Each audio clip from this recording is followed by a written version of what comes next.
Rage against the dying of the light. I'm Jessica Denson, and this is Lights On. On the very off chance Donald Trump becomes the American Hitler his running mate has described him as, and what some may try to dismiss as hyperbolic warnings become horrific reality, the question for every American will be, what was I doing in these precious final days to stop him? This week, another victim of the felon candidate's sexual assault bravely spoke out and put herself on the line. If our laws against sexual predators were executed equally, Donald Trump would be on a sex offender registry. You'd be able to make sure you didn't buy a house near him. Instead, far too many are trying to put him in the White House or standing silent while others do. Just today, Trump again promised severe mass incarceration of his political opponents and called the free press the enemy of the people, as he has been known to do many times. Almost on cue, the Washington Post decided not to issue a presidential endorsement for the first time in over 30 years. Their motto is "Democracy dies in darkness." You're kidding, right, Jeff Bezos? Bezos and Post publisher Will Shipley are willingly obeying in advance, breaking the fundamental rules of guarding against tyranny and following in the footsteps of other cowering figures in media like LA Times owner Patrick Soon-Shiong, who also denied his editorial board the freedom to issue an endorsement. Editors are resigning in protest, and subscribers to both of these outlets are dropping like flies. Good for them. And good for the patriotic members of the Fourth Estate who are saying, not on our watch. Rolling Stone, The New Yorker, Boston Globe, Philadelphia Inquirer, just to name a few, are among the many, many publications issuing unequivocal endorsements for Vice President Harris, despite Donald Trump's threat to destroy them if he ever takes power again. So make sure to acknowledge those who are not obeying in advance. Now, for those of you who are seeing me for the first time, and inevitably on this show, there are always many viewers who see and hear me for the first time. I hear it every week. I want to tell you who I am. And for those of you who have heard this story before, I just want to thank you for being the amazing supporters you are, and stay tuned for a special announcement and request that I am putting into this show today. I have been refusing to obey in advance for almost 7 years now. When I spoke out about the terrorism of Donald Trump's campaign for the first time in 2017, he tried to make me go away with an illegal non-disclosure agreement that demanded loyalty to him and his family for the rest of my life. North Korea-style sycophancy is what was demanded of me and hundreds, if not thousands, of other people who used to work for him. I refused to be silent at every juncture of what would become an unbelievable legal journey that spanned almost 6 years and survived his attempts to seize my income, my bank accounts, his attempts to bankrupt me. And in the end, I voided hundreds of illegal NDAs that Trump would be using to this day to silence the critics that know him best. Needless to say, this is a major story with serious and vital ramifications for democracy. Now, with 11 days left until the election, once again, silence for me is not an option. The fact that many of you may be seeing or hearing me for the first time is not right. And the amazing supporters that do know me remind me of this every single week. There are plenty in the media who purport to defend democracy, who are not like the Jeff Bezos or the owner of the LA Times. Why have they not told you about my case, about the Trump retribution that I lived firsthand? We don't have to speculate about what this looks like. There are real people, real women who have lived this, and how, as I demonstrated, this retribution and this playbook of authoritarianism can be defeated. But instead, I was not only the first to defeat the former president in a court of law in a battle I literally started, for those of you who do not know, with no lawyer, but I also have to be the one to report this news to the American people on my own podcast. I am so happy. Believe me, I love more than anything directly connecting with you. I do the show for you. I do not do it because I aspire to be a podcaster. I think I've told you that before if you've watched the show for a while. I did it. I did this podcast to get my voice out when others were not telling my story. And you all told me how vital my voice was and how much it mattered. But it's frankly ridiculous that I have had to be, in my case, both the newsmaker and the news breaker. So with these precious 11 days left and your beautiful reminders every week of how much my story and my voice have meant to you, how much they have inspired you and enlightened you about something so important going on in our country and our democracy. Also, my story is also one of awakening from brainwashing. I am someone who is very transparent of having been an ignorant supporter of this man before. So there are so many layers that are relevant to what's going on right now. And so with your beautiful encouragement and reminder, I'm taking this show today at the top, and we're going to have other amazing content from people like Tyler Perry and Charlamagne the God and others. But I'm going to take this time at the top to call on the major networks, on CNN, on MSNBC, and even Fox News, if they have it in them, to stop hiding my story from the American people. You have 11 days left to share this vital story about democracy, to tell people the name Jessica Denson. There is a woman who was pioneering the takedown of Trump in the courts, who was never mentioned in all of the ad nauseum coverage of Donald Trump in his legal battles in the courthouse in New York, and all of the names that were mentioned of other people who defeated him. Somehow, mysteriously, my name was just omitted from every single one of these conversations. I'm not naive, okay? I can speculate as to some less than noble reasons for my story having been shadowed. But all of them are just that, less than noble. And you have viewers that depend on you to bring them the truth. You tell them you care about the truth. So please, in the next 11 days, and I'm going to read through just some of the hundreds, if not thousands of comments that I get from people asking me and pleading with the media for this story to be shared more. I'm going to say one more thing just before I read those comments, which I think is rather self-evident, but it's not about me. This is something I realized back in 2017 when I first had to overcome a false sense of humility to sue in the first place. I had to realize this isn't about you, Jessica. It's about the good that you can do in the world. And are you going to let other people hide and destroy that good that you have to offer? Are you going to stand up for it? So once again, 7 years later, I'm standing up for it, not for myself, but for the others, for the American people who are blind to this, like I was blind to so many things in 2016.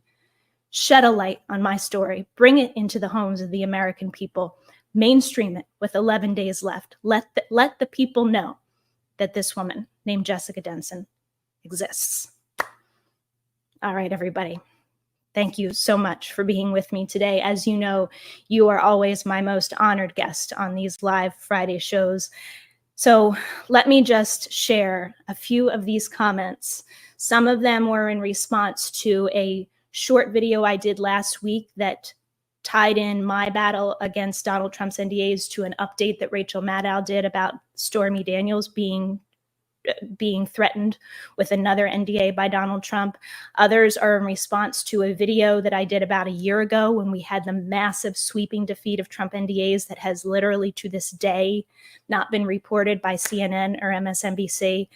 And the comments, like I said, are just overwhelming. And by the way, these are comments just on the subject of this story needs to be shared with the media. But I just want to tell you, if you're watching and you've ever left me a comment, I just want to really thank you from the bottom of my heart, let you know that I read them and that they absolutely, I think, as I've told you before, blow me away and mean the world to me and keep me going. So in advance, thank you all so much for every single one of them. So here's one. This story needs to be heard by everyone. Donald J. Trump is not the good guy that some people think he is. And yes, far too many still think that he is. Jessica Denson needs to tell her story on the Rachel Maddow show. People need to hear this. Why aren't you on The View and other talk shows and news programs telling people about all of this? This information needs to be widely disseminated. Thank you, Ms. Denson, for your courage and persistence. Your experience should be shouted from the highest tower, or in this case, the most watched political channel. Good work. Keep your lamps trimmed and burning. Jessica, you are a real hero. We needed this good news after years of despair. Now I see the hold Trump has had over everybody in his orbit. I hope they will now speak the truth. You belong in our history books as one who stood up to power and won for all of us. Jessica's story should be aired on every news channel. CNN should also cover her story because we still have so many older voters who are not on YouTube to get their news. Yeah, by the way, I mean, the fact that I have a podcast to anybody in the media is not an excuse for you not to cover my story. I mean, again, the fact that I have had to report on my own story, as much as I enjoy sharing it with the amazing people who are on the receiving end, it's ridiculous that I have had to report the news that I'm making. Okay.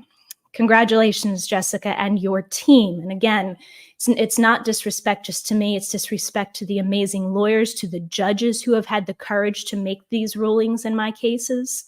It's disrespect ultimately to the American people. But congratulations, Jessica and your team. This story needs to be heard by everyone. Telling the truth matters.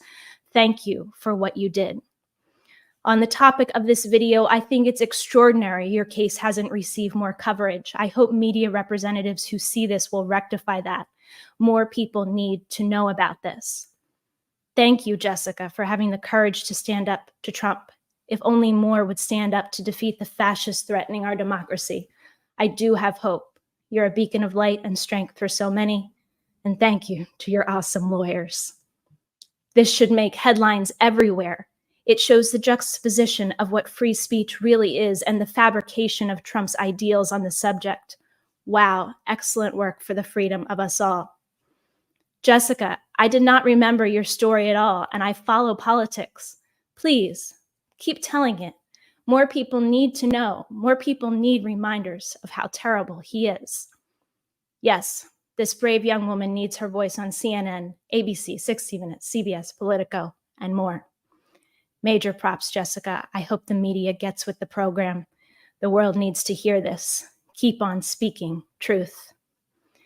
I love her. Not sure why MSNBC hasn't ever had her on to discuss her historic NDA busting case. She is a badass.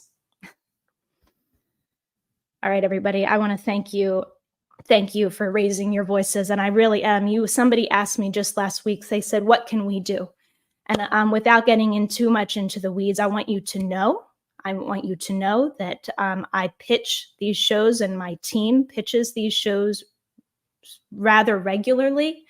I have been in touch with these producers. They know who I am, although they do not report on my story. They know who I am. But listen, all is well that ends well. Just do the right thing. I was in the audience for the screening of From Russia with Lev.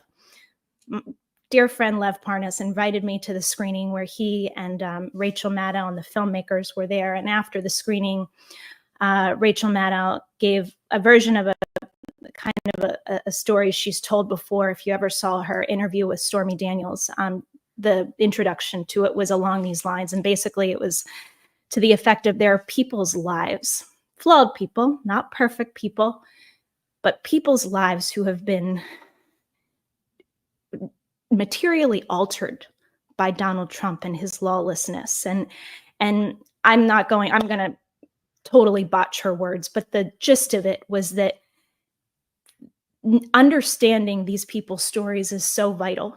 is so vital. And I sat in the audience in tears, and I've frankly been in tears so many times over stupid, ridiculous things. When literally, like, I'll tell you, when we had the massive victory last year in October of 2023, defeating all these NDAs, and I was on the way back to the airport from the hotel, leaving New York, I saw one of the small handful of news stories about it, and it said, Trump staffer celebrates victory. Now, it didn't even say my name, but just the fact that it acknowledged, this one on the screen, just the fact that it acknowledged that there was a human being behind this story, and it wasn't just another headline about Trump or a judge. The fact that it even acknowledged my being brought me to tears. But I'm done with crying, at least for the next 11 days. I'm calling on these people to do the right thing, share my story. As I said, all is well that ends well. You have a responsibility to your viewers. It is not right that you have shadowed the story for so many years. It's as relevant and as new now as ever because you have not reported it before, and because Donald Trump, in this very moment, with 11 days left in an election that is going to determine whether we remain a free country or not, is promising retribution on his enemies. And you have someone who is, this is a very important component of my story, who did not start off as an enemy. This is a very important component for anybody out there thinking that Donald Trump is an ally who they can trust, or that they will be protected because they are currently in his good graces or on his side. If you've watched this show before, you know that I tell you being a Trump supporter does not protect you from his worst retribution. There will come a time when your interests do not align with his. And when that time comes, God help you. God help you. So people like me, and me in particular, with this unique story that nobody else has lived, have this vital warning to issue to the American people. Please allow me to issue it to your audiences. All right, we will continue with the rest of the content for the show today. And one of you asked me last week, what can I do? What can we do to help you? I don't know exactly what you can do other than sharing this video. If you want to make a 10-second selfie video and tag me on Twitter or Instagram, if there's enough of you that just say, please put Jessica Denson's story on MSNBC, on CNN, maybe even on Fox, I will edit together those videos if you send them to me. So there's one idea. If you have any other ideas, let me know. We've got 11 days left, but I'm all in to do anything I can. So I want to turn to those very serious stories that we started off the show with. Donald Trump threatening to jail his opponents. This is what he put out on his Untruth Social account today. When I win, those people that cheated, quote, code word, of course, for just going against him, will be prosecuted to the fullest extent of the law, which will include long-term prison sentences, so that this depravity of justice does not happen again. We cannot let our country further devolve into a third world nation, and we won't. Please be aware that this legal exposure extends to lawyers, political operatives, donors, illegal voters, and corrupt election officials. Those involved in unscrupulous behavior will be sought out, caught, and prosecuted at levels, unfortunately, never seen before in our country. What more do we need? What more do we need? We literally had this week reporting, thank you, John Kelly, for finally going on the record and confirming the Hitler-adoring comments of your former boss, ex-disgraced President Donald Trump. And we literally had people debating in the media, whether or not this story was true, as though we are to question the veracity of a Gold Star father, someone whose son lost his life defending this country, who spent his entire career in service to this country. And we are supposed to question the veracity of his statements over a pathological narcissist, felon, liar. Clearly, when John Kelly tells a story about Donald Trump's liking for Hitler, saying that Hitler did some good things, we can believe John Kelly. But many in the media are, as we discussed at the top of this, obeying in advance. They are not laying out the stakes as they are in this moment.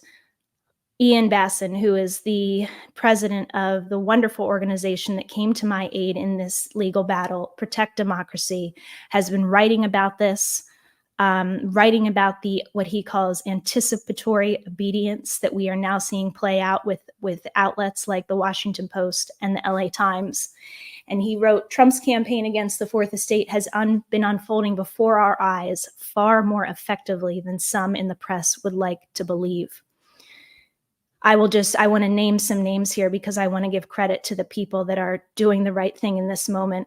At the LA Times, as I mentioned at the top, editorial board members are resigning. Robert Greene, Karen Klein, Mariel Garza.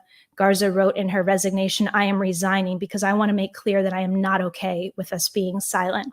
It's in dangerous times, honest people need to stand up. This is how I'm standing up. So thank you. Thank you. Please acknowledge everyone that is taking a stand in this moment, that is not obeying in advance, that is not being fearful of a would-be tyrant when we have such a precious window to prevent that tyrant from taking power. In line with the questioning of whether Donald Trump actually said these things about Hitler doing good things, we don't have to question them. This is the thing.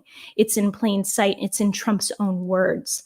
I want to share with you, actually first, let's just play, in case you haven't heard it yet. And even if you have, you can hear the reminder. Let's hear the words of John Kelly this week about what Donald Trump said to him. Do you think he's a fascist? He certainly falls into the general definition of a fascist. It's a far-right, authoritarian, ultranationalist political ideology and movement characterized by a dictatorial leader. The former president, certainly an authoritarian, using the military to go after American citizens is a very, very bad thing. He admires people who are dictators. He commented more than once that Hitler did some good things too. If he was left to his own devices, would he be a dictator if he didn't have people around him? Oh, I think he'd love to be. Of course, of course. And again, we don't have to speculate this. He gassed protesters in Lafayette Square to hold up a Bible he's never read in front of a church. We don't have to speculate. Mark Milley, Mark Esper, his former Secretary of Defense, spoke about how he wanted protesters to be shot in the leg. We do not have to speculate about these things. But as I was thinking about all of the ways Donald Trump has told us that he is a Hitler aficionado, that he would do unthinkable things to take away people's freedom, I remembered a story from last week that I didn't cover, and I thought I should definitely cover it.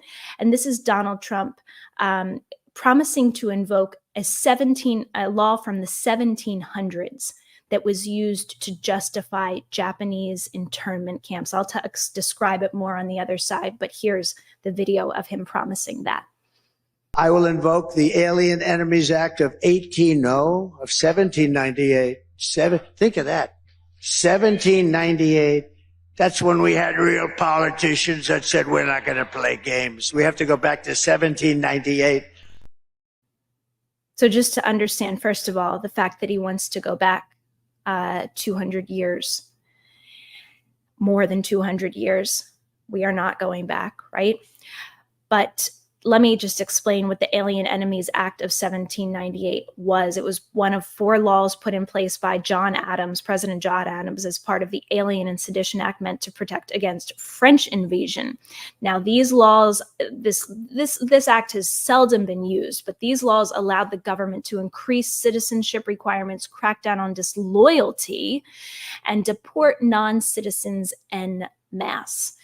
It was meant to protect our country only during a, quote, declared war between the U.S. and any foreign nation or government, or if a foreign nation had threatened wars. But as a notable example, this law was last used to horrific ends in one of the worst stains on our nation's history by President Franklin Roosevelt to detain thousands of people of Japanese descent, including U.S. citizens, in internment camps during World War II. So this is the kind of thing that Donald Trump wants to bring back to the United States.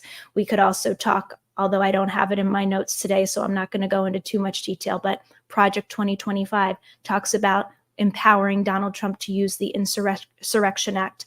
This is not speculation or hyperbole when we tell you that Donald Trump is going to turn the military on his own people, or when we tell you to believe his own words that he's going to do it.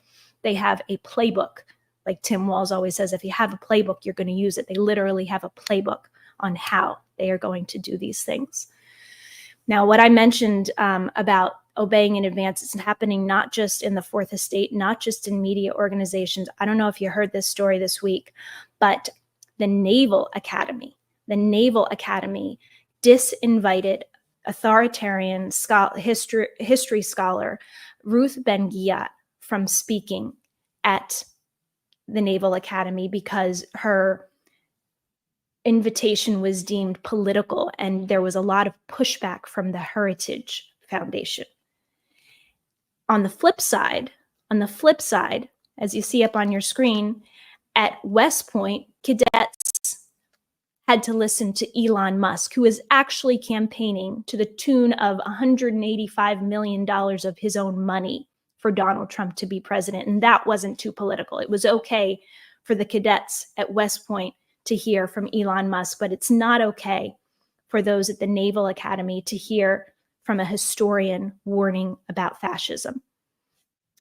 Again, obeying in advance. I was reading an article about what happened here, and it brought out a very scary line right out of Project 2025, and I'm going to read it to you straight out of Project 2025.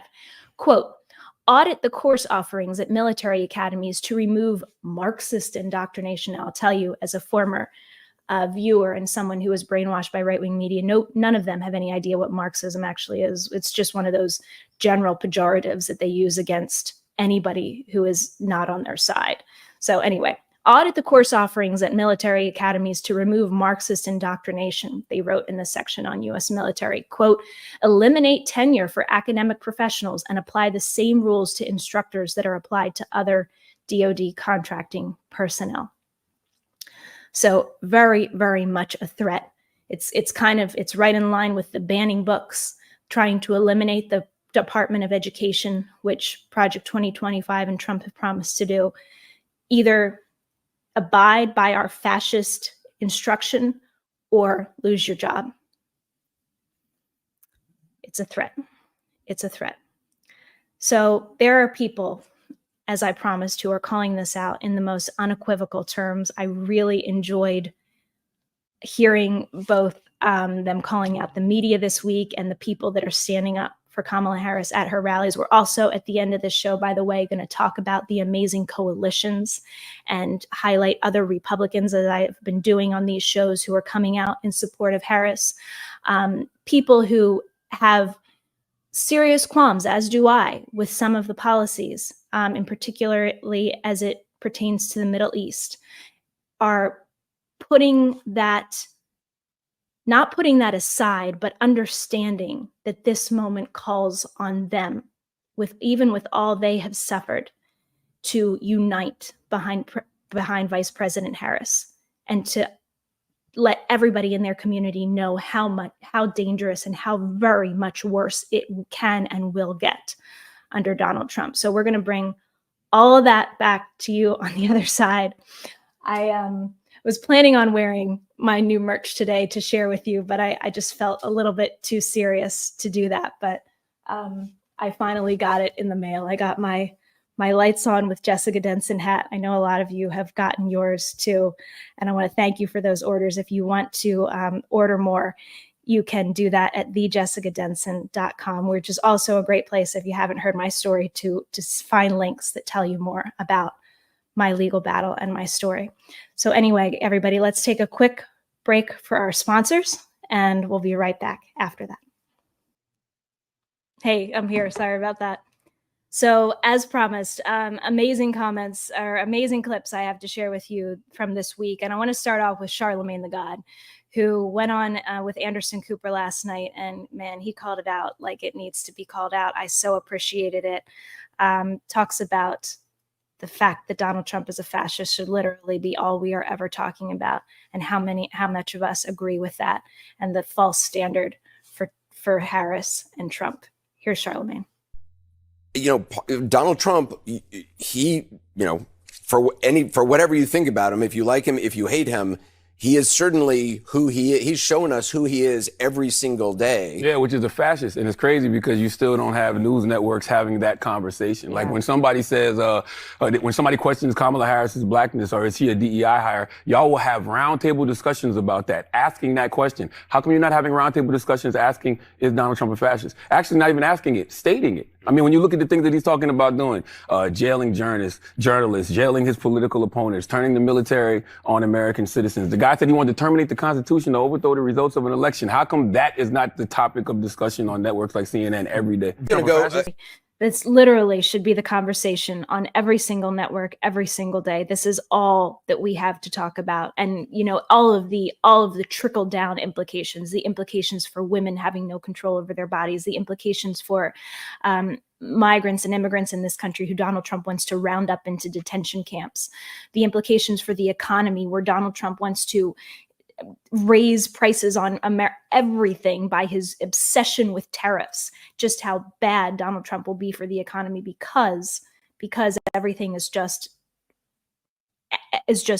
suited to enrich his rich friends, tax breaks for the wealthy, tax hikes for the lowest income Americans. And those are the facts. Those are the facts about it, what a Donald Trump economy would look like for America.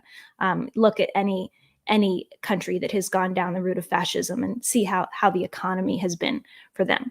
Not great for the people. So again, this crazy illusion that Donald Trump would be better for the economy is complete nonsense. But I want to continue with these amazing people that are speaking out. In particular, I was watching Joy Reid a couple weeks ago, and she's talking about kind of the insane pressure on Black men in this election. Like, yes, obviously both campaigns are trying to reach Black men, and Donald Trump is maybe going to get a few more votes, although probably really not that many more from Black men. But the insane pressure on Black men, when really the pressure should be on all of us. It should be on white men, white women, any race and any color. It's on all of us. It shouldn't be on any particular voting block. But when you want to talk about Black men, but Black men are more than carrying their weight in this election. Another Black man who I am a massive fan of, absolutely love this guy, is Tyler Perry. And he was out with Kamala Harris in Atlanta yesterday. And it was hard. It was hard for me to pick just one clip from Tyler Perry. So I put a couple together. Here's some highlights. I didn't have a father who gave me millions of dollars to start a business. Did you? Didn't think so. My mother didn't have some great legacy, but she taught me how to pray my way through a situation. It sounds like we have that in common. I'm the kind of American that believes in a secure border, but at the same time believes that if anyone is coming seeking legal asylum, our arms should be open to them. I'm the kind of American that believes that if you are running for office, you shouldn't sink and tank a bipartisan bill to help the border so that you could use it for your own glory. That we all should have affordable health care and it not be replaced with the concept of a plan. What the hell?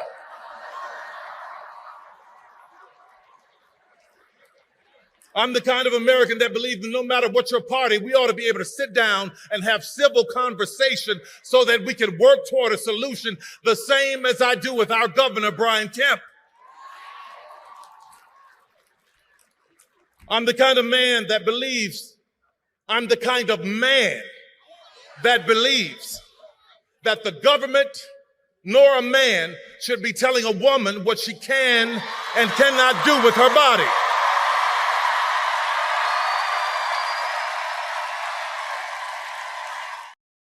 Yeah, because real men respect women. I don't know if you saw it, and I didn't want to play it because it was so foul. But Tucker Carlson, good friend of Vladimir Putin, also Elon Musk. These guys are all in the same circles, Donald Trump.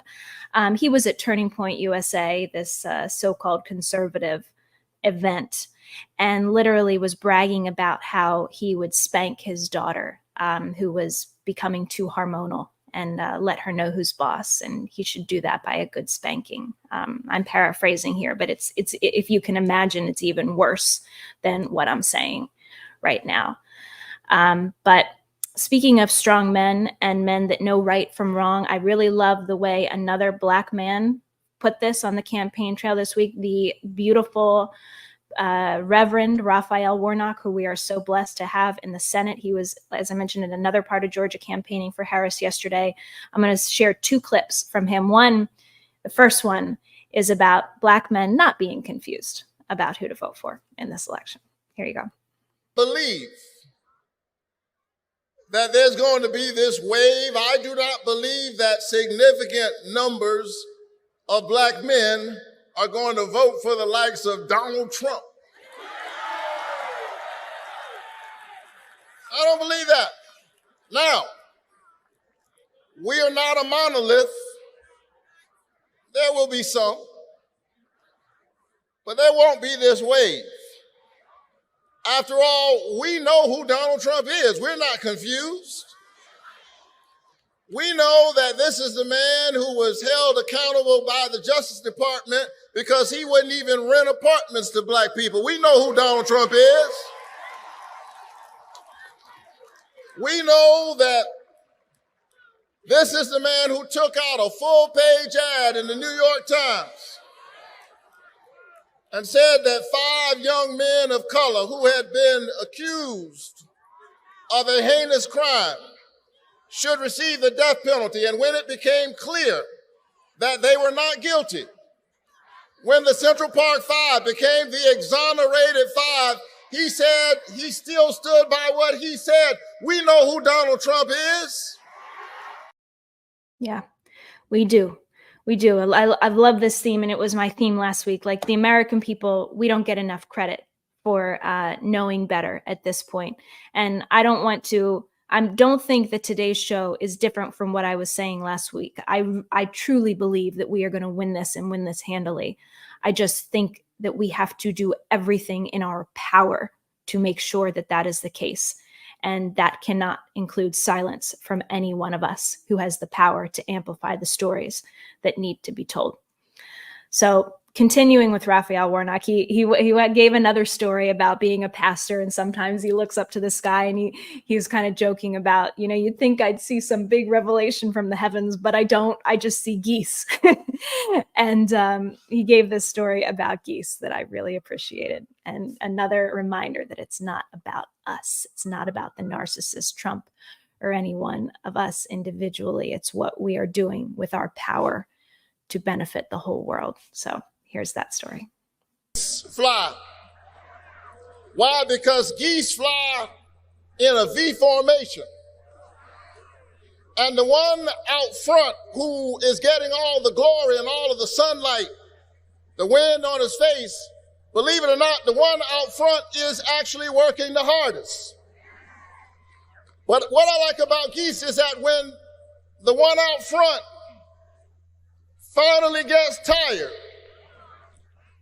he just moves further back in the formation, and when he moves back, she moves up and takes his place.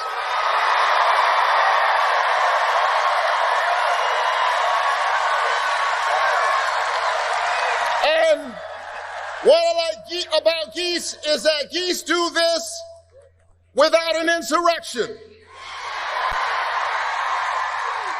Geese do this without shutting the geese government down.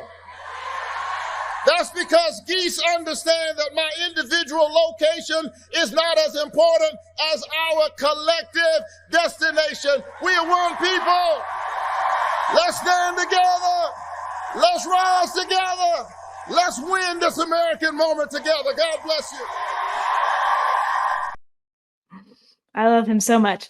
I was actually in Georgia in 2020 after the election when they had that runoff to help Raphael Warnock and John Ossoff get elected. And I'll never forget. I mean, I'll never forget being there on January 5th and going to sleep. And we knew that Raphael Warnock had won, but we weren't positive about Ossoff. And we were feeling good, though. And I thought, just going to wake up on January 6th and have this beautiful finality, this sweeping victory of Democrats across the board renouncing Trumpism, and just this beautiful path forward. And instead, we all woke up to the horror of January 6th and Trump's violent mob against our citadel of freedom. Never forget what he did to this country. Never forget the people that are trying to give you a revisionist version of that day and who had clarity in the moments after and have somehow walked that back and lost their souls and their minds, frankly, and decided to stand behind this man again right now. Don't forget any of it. I want to talk about the other person who's running on the ticket with Vice President Harris, Coach Walz. And I got to tell you, I'm not a huge sports fan, although I am a huge fan of sports movies. Give me any good story in a movie with some good epic music, and I will become a fan of any sport. But as we know, Coach Walz is a big sports fan, coach, and I love the way that he's relating what he knows about coaching a team to the fight for democracy. And I really love this ad that he related with the plan for Project 2025, like the plan for a football team. Here it is. Hey, everybody, Coach Walz here. Our base defense was a 44, but here's the thing. You draw up this game plan, you're going to use it. Donald Trump is no different than that. Their game plan is titled Project 2025. And there's several big pieces of this that are going to impact you. An abortion ban, taking away your right to make decisions about your body. They are going to threaten IVF and infertility treatment. But they're not satisfied with that. Now they're going to start monitoring pregnancies. This part, raising costs for you. So the first thing they're going to do is they talk about slashing taxes, but for billionaires. Add 20% to everything that you buy. They want to get rid of overtime protections. And then, of course, the last one on here, unchecked power. Put folks in the Pentagon that are loyal to them. Medicine and disease. He's talking about putting people in who deny that those things happen. Gutting our public schools, undermining programs like Head Start. That's their goal. Putting in people who put Donald Trump above the Constitution. That's the game plan. That's the game plan. Donald Trump wants you to think that this is going to be good for you, Project 2025. In football terms, they want you to think that this player right here, the quarterback, is going to hand the ball to the running back coming around this way. And the real play looks like this. This guy flips the ball here, and they run around this way. This is the tell. And I will call that Donald Trump. He always cuts taxes for the billionaires. He never follows through with the middle class. Our linebackers are watching that guard, and they will read. So this linebacker is you. Getting to the polls, voting, you got our chance to stop this. Let's play defense, folks. Play defense. Play defense. I love the true concept of defense. It's actually a very spiritual concept to me, because sometimes people use the word protection, and I love the word defense so much more because defense is active. It pushes back. It doesn't wait until you're under siege. It's an active pushing off of these threats that we're facing. So yeah, let's absolutely be on defense. And that is most certainly my theme for today. As much as I believe we're going to win, we got to be on friggin' defense for every single moment in the next 11 days. And speaking of someone who is so on the ball on defense, Mark Elias, the absolutely heroic Democratic election lawyer who fought back countless lawsuits in 2020 and is doing it all over again, and does it between election cycles when nobody's watching in states where nobody's paying attention. But he had some very good news to share with everybody this week about how MAGA is already losing many of its phony election lawsuits. One that definitely stuck out to me this week, which he'll mention, was the one in Georgia, where the Supreme Court of Georgia rejected those rules that the Georgia Election Board tried to put in place that would allow them to do what is outside the boundaries of their role and question election results and throw the, whole election results in Georgia into chaos or delay, or basically just achieve this result of uncertainty that Donald Trump is aiming for. Supreme Court in Georgia rejected that. Beautiful, beautiful victory for democracy, but it wasn't the only one. Here's Mark Elias talking about just how much winning is going on our side. In the election context, we know he has used it to try to further a false narrative, the big lie, that serves as a permission structure for him and his supporters to deny the reality that he lost in 2020 and that he will almost certainly lose the popular vote and probably the election in 2024. So the way he deals with this is he has his lawyers file a bunch of lawsuits, but we have to be clear. Those lawsuits are not succeeding. Just today, the RNC lost a big case in Pennsylvania. Yesterday, they lost one in Georgia. The day before that, they lost one in Michigan. They have lost one in North Carolina. Their conservative allies lost one today in Wisconsin. They lost one at the end of last week in Nevada. I could go on and on and on. So the fact that they're filing these lawsuits is meant to create, like I said, a structure for him to have an excuse for why he loses. But it doesn't mean the courts are not protecting voters. And certainly Democrats and progressive organizations are out there fighting every day to make sure that's true. Yep. Democrats, progressives, and I call out the spineless, cowardly, disgusting Republicans who have backed this man like sycophants, like pathetic, just the opposite of anything that we would ever want to look up to or teach our children to be like. But there are amazing Republicans who are stepping out, people who are lifelong Republicans, the big names, Liz Cheney, Dick Cheney, on and on. But there are some lesser known ones, and they're just coming out, day after day. And I want to highlight a few more of them. This is GOP Congressman Fred Upton, who was actually one of the few to vote for Donald Trump's conviction in the House in the second impeachment.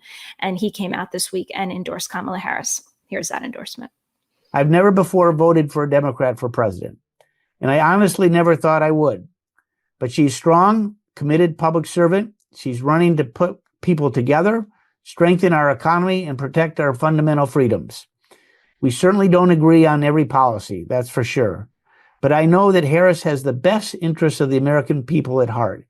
And I know that she embodies that kind of leadership that we need in the Oval Office to get things done. It's often said that the only thing necessary for the triumph of evil is for good men to do nothing. In this race, in this defining moment for our democracy, it's simply not an option to do nothing. I invite every single person across the country, Republican or Democrat, to stand up against the hate and chaos of Donald Trump and vote for Harris as the next president. Thank you, Congressman Upton, for your courage and your clarity. Yes, the only way for evil to succeed is for good men to do nothing. And we will not, good men and women, do nothing in this moment. Another man who I wanted to point out is the former chair of the Republican Party. His name is Al Cardenas. He said he's voting for Kamala Harris on November 5th. And here's what he said, really, really getting serious with everybody. Quote, "We're probably on the verge of a potential civil war. With the former prosecutor, she respects the law. She respects the Constitution. She has a very jovial character, and she's committed to trying to unite the country as best she can. Donald Trump's whole theory is anger and its division and thinking that power comes from getting people to support him against others domestically in America. And that is a very dangerous thing to do." Here's yet another endorsement from a conservative, the columnist Bret Stephens over at the New York Times. He said, quote, "Donald Trump is literally bleeping crazy. And what crazy brings in its wake is J.D. Vance, whom I find worse than Trump because he's just as cynical, but twice as bright." And maybe if I could just replace Bret Stephens' description there with, instead of twice as bright, maybe twice as dark. J.D. Vance is, but I understand what he means. And yeah, you better believe that J.D. Vance is lining up to be president, and everybody who is involved in Project 2025 would be thrilled for J.D. Vance to take the reins, because this man has no morals and he is a power-hungry piece of crap. So he's, as Bret Stephens said, as dangerous, but maybe twice as dangerous as Donald Trump because of his intellectual abilities, evil as they are. So I promised at the top to talk about coalitions. I mentioned the coalitions coming together, and I want to highlight the people that are coming out.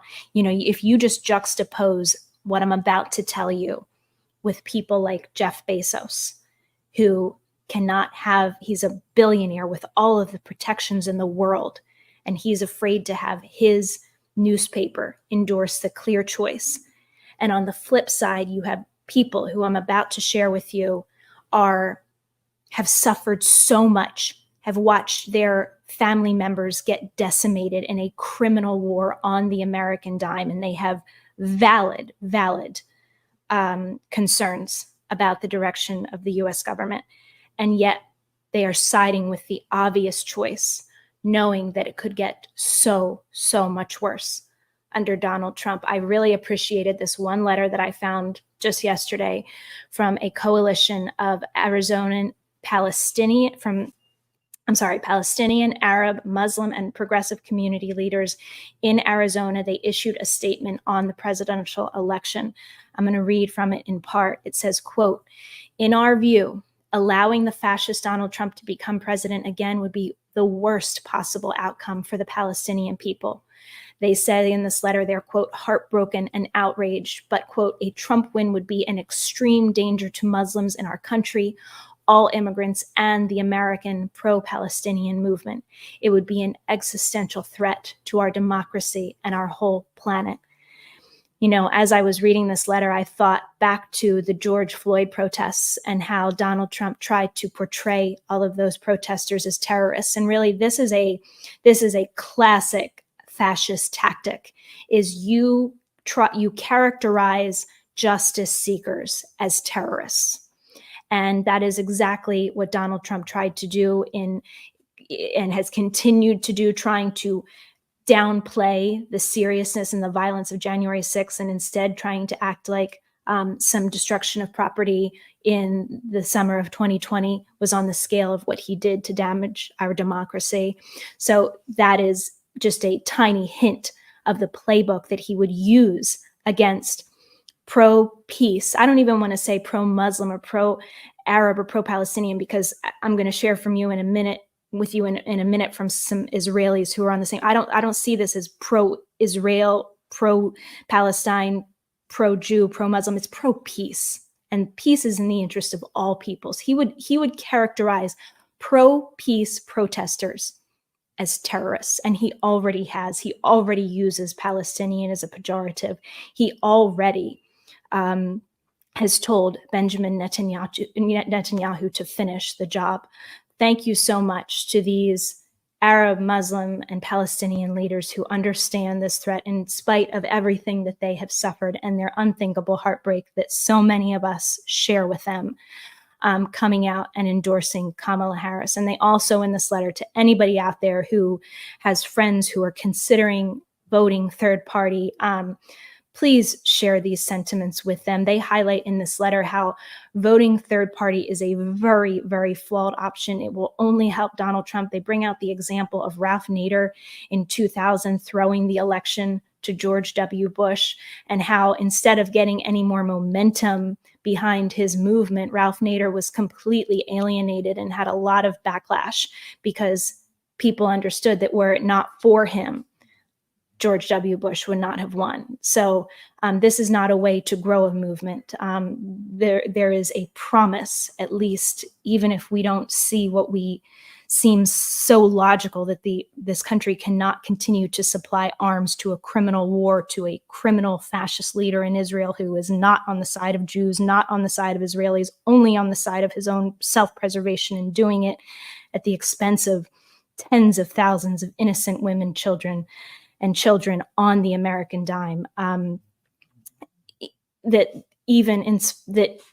Kamala Harris at least has the hope, even with her, not going far enough in statements where we want her to say more. There is a hope for the right direction here. There is no hope. There is absolutely no hope. Just utter devastation and suffering with Donald Trump. So thank you so much for their bravery on that front. And I promise to share just a note from some Israeli citizens who are calling for a ceasefire, because I hate the way that people like Elon Musk are trying to make this as a divisive issue, pit Arabs and Jews or Israelis and Palestinians against each other. Here's something from Israeli citizens calling for true international pressure on Israel for an immediate ceasefire. A woman named Karen Lovey wrote, quote, "We Israeli citizens residing in Israel and abroad call on the international community, the UN and its institutions, the United States, the European Union, the League of Arab States, and all states around the world to intervene immediately and implement every possible sanction towards achieving an immediate ceasefire between Israel and its neighbors for the future of both people in Israel and Palestine and the peoples of the region, and for their rights to security and life." And listen to this. Anybody who says what or thinks for a second that what's happening in Israel is for the good of the Israeli people, Karen Levy says, "The state of Israel is on a suicidal path and shows destruction and devastation that increase day by day. The government of Israel has abandoned its citizens who are hostages and has killed some. It has neglected the residents of the south and north of Israel. It has forsaken the fate and future of all its citizens." I think to so many around the world, this is self-evident that the actions of the fascist government, fascist extreme right-wing government of Benjamin Netanyahu are not in the self-defense or interest of the Israeli people. This is only a conflict perpetuating game plan that serves the people in power and is absolutely devastating for everybody else. So again, vote for the one option that promises a potential path to peace in this area that shows compassion for the suffering. Kamala Harris clearly shows compassion for the suffering. One other thing I want to highlight is Jewish women for Kamala and Muslim women for Harris while standing together against Republican attempts to sow division. This is another thing that just came out and is beautiful to see. All of these people refusing to be silent, refusing to obey in advance. It's something that we can be so grateful for every time we see it. All right, everybody. Thank you so much for being my beautiful guests, my honored guests today. And as I mentioned at the top, if you want to help me in the next 11 days get my story out, we can try it. We can try it by doing a campaign, just a video campaign. If you want to tag me on social media, on Instagram or Twitter at Jessica Denson 07, put a 10-second video out just asking Rachel Maddow, Joy Reid, Chris Hayes, Anderson Cooper, ask anyone you want to have me on their program in the next 11 days, and I will gladly put it out and try to amplify it and do everything in my power for the good of the American people who could benefit from my voice and my story, being able to hear what I have to say. I also want to give you guys an update because you asked me this, and I have talked about this for a long time now. As you know, I'm writing a book, and I have been writing that in the midst of, up until a couple months ago, some very unthinkable circumstances that I was dealing with. And it has become clear that I am not going to be able to put that book out before the election as I had initially hoped. But I actually think it's a blessing in disguise. I really want this book to be transformative for me and for you when you read it. And so I'm putting my heart and soul into making that a reality. And you can see from my legal work that I follow through with, that I will follow through on that word with you. So stick with me. I wish I could offer you a way to pre-order the book. I can't do it yet because those rights belong to the publisher, but I promise you that if you've ever made a donation at thejessicadenson.com/donate, or if you make a purchase of merch or anything, I have your email. Don't worry, I'm not sending you junk email at any time, but I promise that if you've ever made a contact with me through either of those means, that I will let you know. You will be the first to know when my book is available for pre-order and when it is coming out. So thank you for sticking with me. Like I said, the circumstances that have made it impossible to publish up until when it will be published are the same things that are going to blow you away when you read it. And I can't wait to be able to finally share it with you. So thank you, everybody. Again, thejessicadenson.com has all the information about me. Visit it anytime. I read your beautiful comments. They are so amazing. They remind me that we are never in this alone. And you are a beautiful inspiration to me every single day. So I want to thank you again from the bottom of my heart. Be so strong. Don't obey in advance. Don't let silence be an option. Please share this video with those who are not familiar with my story, and subscribe to Jessica Denson on YouTube, the best way to always make sure you're getting my content. I really appreciate all of that so much. Have a wonderful weekend. 11 days to go. Let your light shine.